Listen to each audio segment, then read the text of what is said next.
പരിശുദ്ധ അമ്മ മാതാവിനും തിരുക്കുമാരനും ഒരായിരം നന്ദി. എൻ്റെ പേര് ഗ്ലാഡ്സി. ഞാൻ അങ്കമാലിയിൽ നിന്ന് വരുന്നു. ഞാൻ 2021 സെപ്റ്റംബറിലാണ് ഇവിടെ വന്ന് ഉടമ്പടി എടുത്തത്. ഞാൻ എൻ്റെ ഉടമ്പടി നിയോഗത്തിൽ വെച്ച 6 കാര്യങ്ങളിൽ എൻ്റെ 4 കാര്യങ്ങൾ അമ്മ മാതാവ് എനിക്ക് സാധിച്ചു തന്നു. അതിലൊന്നാമത്തേത് എനിക്ക് OET എക്സാം പാസ്സാവുന്നതിന് വേണ്ടിയിട്ടായിരുന്നു. ഒരു വിദേശ ജോലി എൻ്റെ വലിയ സ്വപ്നമായിരുന്നു. അപ്പോൾ ഫസ്റ്റ് ഞാൻ ഉടമ്പടി എടുത്തതിന് ശേഷം ഞാൻ ആദ്യത്തെ 90 ദിവസത്തിനുള്ളിൽ OET എക്സാം എഴുതി. അന്ന് പ്രാർത്ഥനയിലേക്ക് ഞാൻ വളരെ തീക്ഷ്ണതയായിട്ടാണ് ഞാൻ OET എക്സാം എഴുതിയത്. പക്ഷേ അമ്മ മാതാവ് എനിക്കത് തന്നില്ല. അപ്പോൾ രണ്ടാമത്തെ പ്രാവശ്യം എക്സാം എഴുതിയപ്പോൾ ഞാൻ വളരെ ഡെസ്പായിരുന്നു. എനിക്ക് എൻ്റെ പ്രാർത്ഥനാ ജീവിതം കംപ്ലീറ്റ്ലി ഡൗൺ ആയിപ്പോയി. എനിക്കത് എന്തോ ആദ്യത്തെ പ്രാവശ്യം കിട്ടാത്തതിൻ്റെ ഭയങ്കര ഒരു വിഷമം ഉണ്ടായിരുന്നു. അങ്ങനെ രണ്ടാമത്തെ പ്രാവശ്യം എനിക്ക് കിട്ടിയില്ല. മൂന്നാമത്തെ പ്രാവശ്യം ഞാൻ വീണ്ടും ഉടമ്പടി പുതുക്കി. ഞാൻ അമ്മേനോട് പറഞ്ഞു, ഇനി എനിക്ക് ഈ പ്രാവശ്യം OET തന്നില്ലെങ്കിൽ ഞാൻ അമ്മയുടെ അടുത്തേക്ക് ഞാൻ ഇങ്ങനെ വരത്തില്ല. ഞാൻ അതിൽ പ്രതീക്ഷിച്ച് മാത്രമാണ് ഞാൻ അമ്മയുടെ അടുത്തേക്ക് വന്നത്. എൻ്റെ ജീവിതത്തിൻ്റെ ഒരു ഇതും കൊണ്ട് ഞാൻ അങ്ങനെ പറഞ്ഞു പോയതാണ്. അതുകൊണ്ട് ഞാൻ അമ്മയുടെ നേർച്ച വസ്തുക്കൾ ഉപയോഗിച്ചു.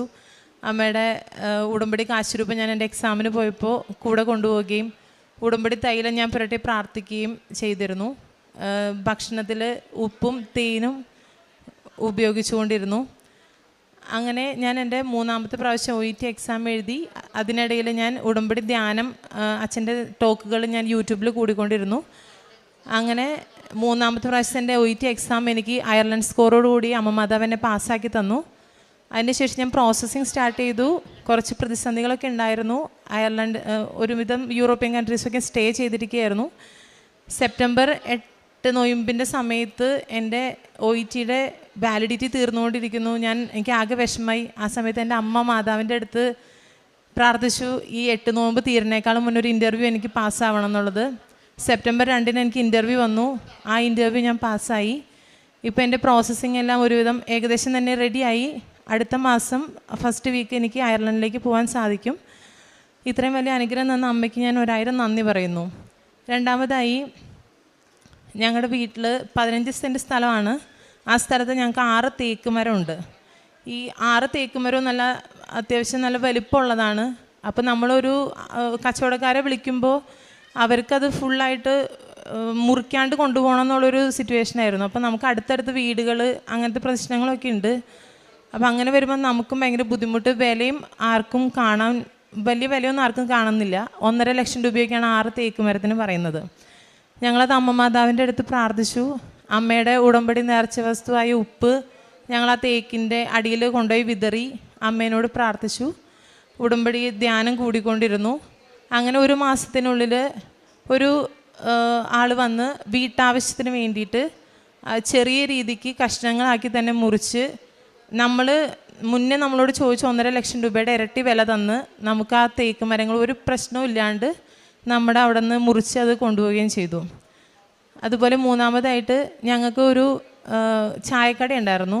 അത് കൊറോണയുടെ സമയത്ത് നമ്മൾ കംപ്ലീറ്റ് ആയിട്ട് അത് അടച്ചു പൂട്ടേണ്ടി വന്നു. അപ്പോൾ അതിനകത്ത് നമ്മൾ ഒത്തിരി സാധനങ്ങൾ വാങ്ങിക്കുകയൊക്കെ ചെയ്തിട്ടുണ്ടായിരുന്നു. അപ്പോൾ ആ കടക്കാർ വാടകമുറിയായിരുന്നു. തിരിച്ച് ആ ഉടമസ്ഥന് കൊടുക്കുമ്പോൾ ആ സാധനങ്ങൾ വേണ്ട. അപ്പം നമുക്കത് വിറ്റ് പോയി കഴിഞ്ഞാൽ നമുക്ക് വളരെ ആശ്വാസമായിരുന്നു. അപ്പോൾ അതിന് ഒരു 4 മാസത്തോളം ഞങ്ങളിങ്ങനെ അന്വേഷിച്ചു, ആരും വന്നില്ല. അങ്ങനെ അതും രണ്ടാമത്തെ പുതുക്കലിൽ വന്നപ്പോൾ ഉടമ്പടിയിൽ വെച്ചു. അമ്മ മാതാവിനോട് പ്രാർത്ഥിച്ചു. അമ്മയുടെ ഉടമ്പടി നേർച്ച വസ്തുവായ ഉപ്പ് കൊണ്ടുപോയി കടയിൽ വിതറി ധ്യാനം കൂടിക്കൊണ്ടിരുന്നു.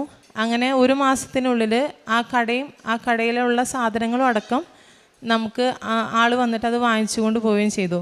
ഇത്രയും വലിയ അനുഗ്രഹങ്ങൾ ഞങ്ങൾക്ക് തന്ന അമ്മ മാതാവിന് 1000 നന്ദി പറയുന്നു.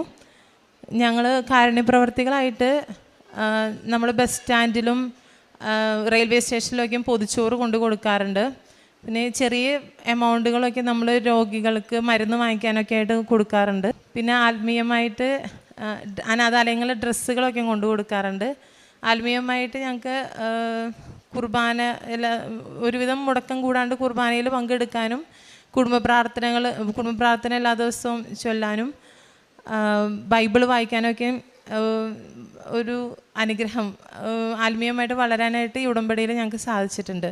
ഇത്രയും വലിയ അനുഗ്രഹം തന്ന അമ്മ മാതാവിനും ഈശോയ്ക്കും 1000 നന്ദി പറയും.